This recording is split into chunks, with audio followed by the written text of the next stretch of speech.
Hello everyone, स्वागत है आप सभी का ज्ञानकुल क्लासेस में। जितने भी स्टूडेंट्स बिहार के मिथिला यूनिवर्सिटी से ग्रेजुएशन पार्ट 3 का एग्जाम 2025 में देने वाले हैं और जिस स्टूडेंट का साइकोलॉजी ऑनर्स है, तो आप सभी स्टूडेंट्स के लिए आज का ये सेशन काफ़ी ज़्यादा इंपॉर्टेंट रहने वाला है, क्योंकि बच्चे आज के इस क्लास में हम लोग साइकोलॉजी ऑनर्स पेपर नंबर 5 के लिए कुछ मोस्ट वीवीआई वायरल क्वेश्चंस के बारे में चर्चा करने वाले हैं। अगर आप लोगों ने अभी तक कुछ भी नहीं पढ़ा है तो बस जितना क्वेश्चंस मैं आज के इस सेशन में बताने वाला हूं, अगर आप इन सभी क्वेश्चंस को अच्छे से प्रिपेयर कर लेते हो तो पेपर में जितना भी क्वेश्चंस पूछा जाएगा आपको इसी क्लास से देखने को मिलेगा। तो चलिए बच्चे, हम लोग सेशन को कंटिन्यू करते हैं। एक बार आप लोगों ने सेशन को शेयर नहीं किया है तो अपने सभी फ्रेंड्स को जरूर शेयर कर दीजिएगा, ताकि जितने भी बच्चों का एग्जामिनेशन है सभी अपनी तैयारी अच्छे ढंग से कर सकेंगे। सेशन को लाइक नहीं किए हैं तो लाइक कर लीजिएगा और अंत में चैनल पर नए हैं तो सब्सक्राइब करके नोटिफिकेशन बेल को आप जरूर ऑन कर लीजिएगा, ताकि आने वाली जो हमारी क्लास होगी ये आपको टाइम से मिल सकेगा।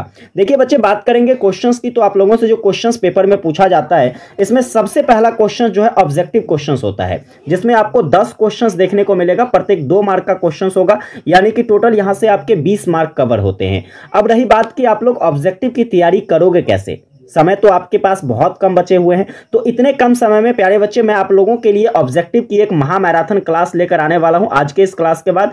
तो आप लोग क्या करना है, तो आप लोगों को इस महामैराथन क्लास को जरूर देखकर जाना है, ताकि आप लोग के पेपर में जो भी 10 ऑब्जेक्टिव क्वेश्चंस आएंगे तो आप लोग इजिली क्वेश्चंस को हल कर पाओगे। और वैसे ही क्वेश्चंस मैं इस महामैराथन क्लास में कराने वाला हूं, जहां से निश्चित ही आपको 10 क्वेश्चंस देखने को मिलेगा। तो इस तरीके से आप लोगों का ऑब्जेक्टिव का प्रिपरेशन हो जाएगा। इसके बाद देखिए, तो आपसे जो है लॉन्ग टाइप क्वेश्चंस पूछा जाता है। अब लॉन्ग टाइप क्वेश्चंस की बात करेंगे तो आपसे 9 क्वेश्चंस पूछे जाएंगे, जिसमें से आपको 4 क्वेश्चंस बनाना रहता है। प्रत्येक क्वेश्चंस 20 मार्क के होते हैं, यानी कि फाइनली बच्चे यहां से आपके जो है 80 मार्क कवर होंगे। अब यहां से देखिए, इसके लिए आप कौन कौन से क्वेश्चंस को प्रिपेयर करोगे। तो जब बात करेंगे लॉन्ग टाइप क्वेश्चंस की, तो इसके लिए सबसे पहला क्वेश्चन जो कि मोस्ट वीवीआई क्वेश्चंस है। क्वेश्चंस क्या कहता है, क्वेश्चन से प्यारे बच्चे कि मनोविज्ञान में सांख्यिकी के विभिन्न अनुप्रयोगों का वर्णन करें। या आपसे पूछा जा सकता है कि मनोविज्ञान में सांख्यिकी के क्या महत्व हैं, इसके बारे में बताइए। दोनों ही क्वेश्चन सेम है, दोनों का आंसर सेम होगा। अब रही बात कि इसका आंसर आप लोग कैसे प्रिपेयर करोगे, तो इसके लिए मैं आपको लास्ट में बताने वाला हूं कि इन सभी क्वेश्चंस का आपको आंसर मिलेगा कहां से। तो आप लोगों को वीडियो शुरू से लेकर अंत तक जरूर देखना है और जितना क्वेश्चंस मैं बता रहा हूं उन सभी क्वेश्चंस को अच्छे से प्रिपेयर करना है। एक क्वेश्चन हो गया।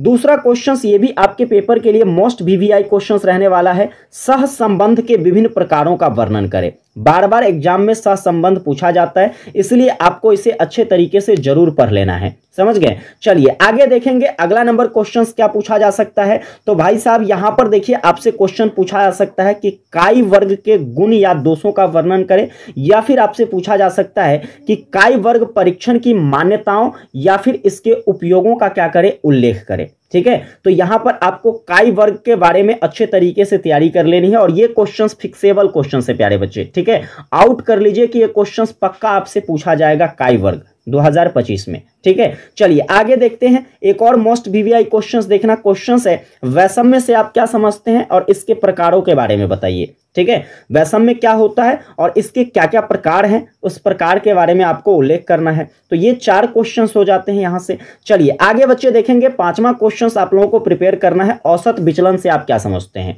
ये भी मोस्ट वीवीआई विचलन पिछले साल 2024 में पूछा गया था, तो इस बार जो है औसत विचलन पूछने की पूरी संभावनाएं रहेगी। औसत विचलन से आप क्या समझते हैं और इसकी क्या विशेषता है, विशेषताओं का क्या करना है, उल्लेख करना है या व्याख्या करना है। समझ गए। आगे चलिए अगला क्वेश्चंस देखेंगे। तो अगला नंबर क्वेश्चंस आप लोगों को पूछा जाता है टिप्पणी लिखने के लिए। ठीक है, 4 से 5 पॉइंट्स दे दिया जाएगा, उसमें से आपको किन्हीं 2 पर टिप्पणी लिखना रहता है।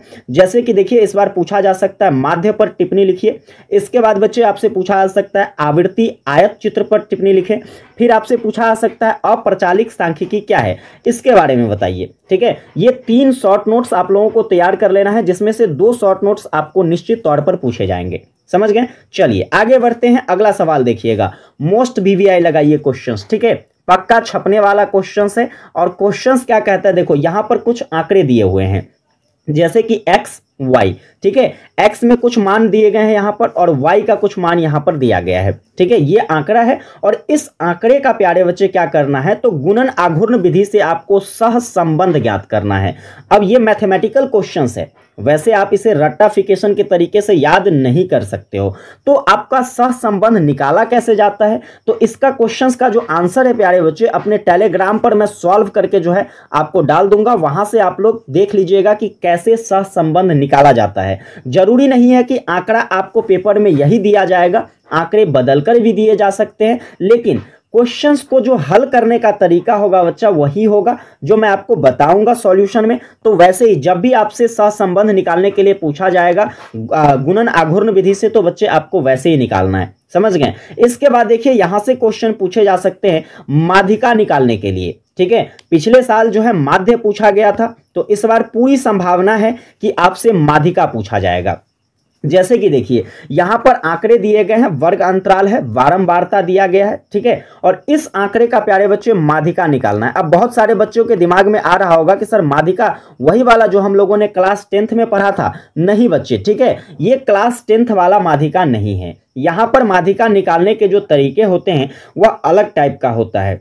अब इसका सॉल्यूशन भी मैं आपको अपने टेलीग्राम पर उपलब्ध करा दूंगा। टेलीग्राम का लिंक प्यारे बच्चे आपको डिस्क्रिप्शन में दिया हुआ है, आप लोगों को वहां से टेलीग्राम ज्वाइन कर लेना है ताकि सहसंबंध कैसे निकाला जाता है इसके बारे में आपको पता चल जाएगा। ठीक है, और माध्यिका कैसे निकालते हैं किसी भी बारंबारता सारणी का, ये भी आपको वहां से देखने को मिल जाएगा। इस दोनों क्वेश्चन का सॉल्यूशन मैं अभी टेलीग्राम पर डाल देता हूं क्लास के बाद, ताकि आप लोग जो है एग्जाम के समय तक अच्छे तरीके से उसकी प्रिपरेशन कर सकेंगे। ये भी आंकड़ा बदली जा सकती है, जरूरी नहीं है कि जो मैं आंकड़ा यहां पर दे रहा हूं वही आंकड़ा आपसे पूछा जाएगा, और अगर यही पूछ दिया तो सोने पर सुहागा है। ठीक है, तब तो आप लोगों की जो है लॉटरी लग जाएगी। समझ गए प्यारे बच्चे। तो इस तरीके से ये आपको 8 क्वेश्चंस प्रिपेयर करने हैं। इसी 8 क्वेश्चंस में से आपको 4 क्वेश्चंस हूबहू देखने को मिलेगा आपके पेपर में।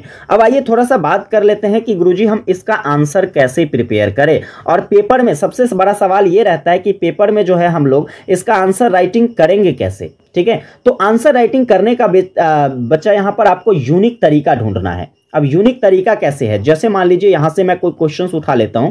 एक क्वेश्चंस ले लीजिए, यहां पर आपको जैसे कि पूछा गया औसत विचलन से आप क्या समझते हैं, इसकी विशेषताओं के बारे में बताइए। तो सबसे पहले यहां पर देखिए ध्यान से, सबसे पहले आप लोग यहां पर हेडिंग बनाओगे औसत विचलन। क्या बनाओगे प्यारे बच्चे, औसत विचलन यहां पर हेडिंग बनाओगे। ठीक है, और औसत विचलन क्या होता है, इसकी डेफिनेशन क्या है, आप लोगों को यहां पर 3 से 4 लाइन में बच्चे क्या करना है, औसत विचलन के बारे में बताना है, कुछ एग्जाम्पल्स देने हैं। ठीक है, कुछ एग्जाम्पल्स देने हैं।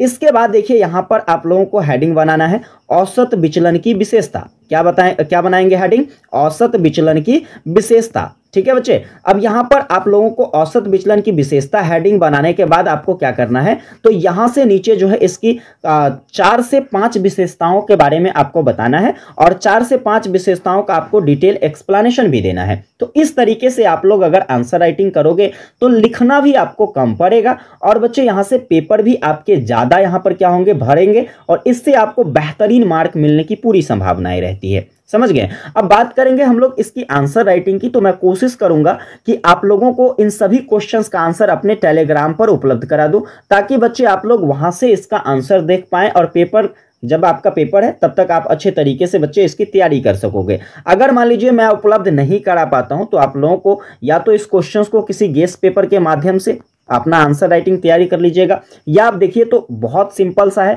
अब तो गूगल का जमाना है प्यारे बच्चे, आप लोग इसका जो है छोटा छोटा करके, जैसे मान लीजिए आप गूगल पर सर्च करोगे औसत विचलन से आप क्या समझते हैं, आपको एक छोटा सा आंसर वहां पर मिल जाएगा, लिख लीजिएगा। फिर औसत विचलन की विशेषता क्या है, ठीक है, उसकी व्याख्या करें, सर्च कीजिएगा, आपको वहां पर थोड़ा सा एक क्या कहते हैं हिंट मिल जाएगा, उसके माध्यम से आप लोग ऐसे भी आंसर राइटिंग कर सकते हो। ठीक है, तो ये 2 तरीके हैं।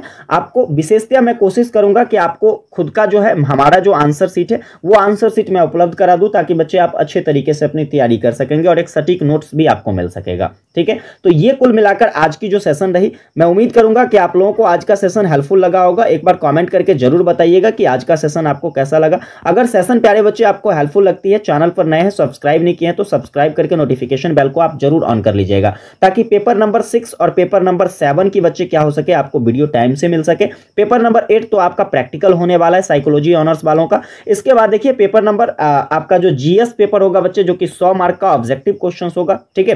तो यहां पर इसके लिए प्रिपरेशन करनी होगी, तो मैं यहां पर आपको कंप्लीट सेशन दूंगा, जिसके माध्यम से बच्चे आप जीएस पेपर की भी बेहतरीन तैयारी कर सकते हो। और जीएस पेपर हालांकि ये एक स्कोरिंग पेपर है, ठीक है, जिसका रिजल्ट आपके मेन रिजल्ट्स में काउंटेबल तो नहीं होते हैं, लेकिन फिर भी यहां पर आपको पास होना जरूरी होता है, ठीक है।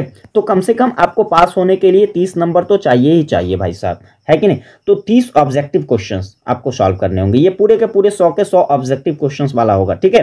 तो इस तरीके से आप लोगों को अपनी तैयारी करनी है। चलिए, विशेष सेशन हेल्पफुल लगे अपने सभी दोस्तों को शेयर कीजिए, सेशन को लाइक नहीं किया तो लाइक कर लीजिएगा, और कॉमेंट करके जरूर बताइएगा आज का सेशन कैसा लगा। विशेष मुलाकात करेंगे आप लोगों के साथ नेक्स्ट सेशन में, तब तक के लिए जय हिंद।